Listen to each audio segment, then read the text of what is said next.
I would say that was the year we made transition from everything pretty much being smiles to being serious. I was arrested for shooting somebody like 7 times. I was told on, you know what I'm saying? This is all street shit though. Something I've been convicted for, so I don't gotta dance around it. It was a year I lost somebody dear to me, you know what I'm saying? It was me reflecting, like I didn't know that 2005 would pretty much be the last year I was able to be, I'm not even gonna say a child because I didn't have a childhood like that, but it was the last year that me and all of my partners would be alive and free, you know what I'm saying? It gave me the opportunity to reflect on what I had already been through, because by 2005, I already had 5 years in the game. So I started off grinding. I worked my way up to whatever quantity that was, and I felt it was cool, but at the same time, I needed a way out, a way out and a way up. So I think that was my second year in the music. But I didn't know that by being in the streets, the progress that you make in the music is damn near gonna X all that out.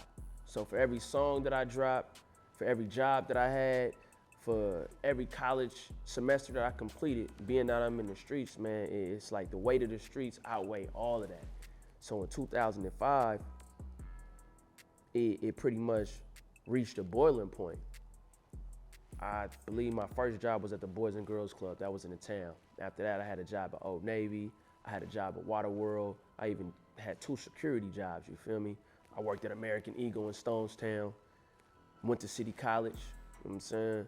Graduated high school, and I was still on the block though.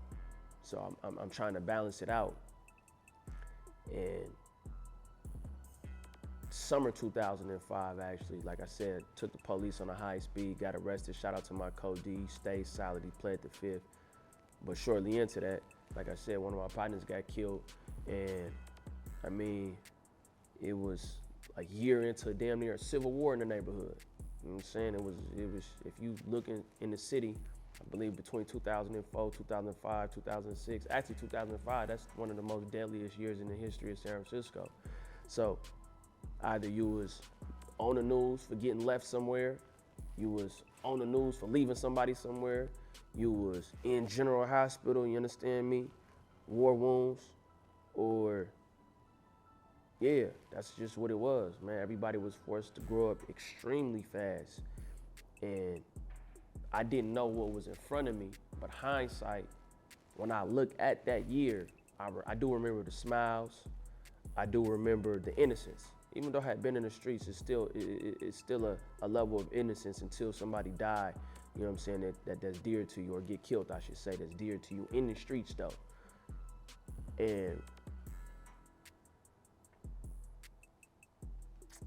it's also the year that, it's the last year that I had vision in my eye, for sure.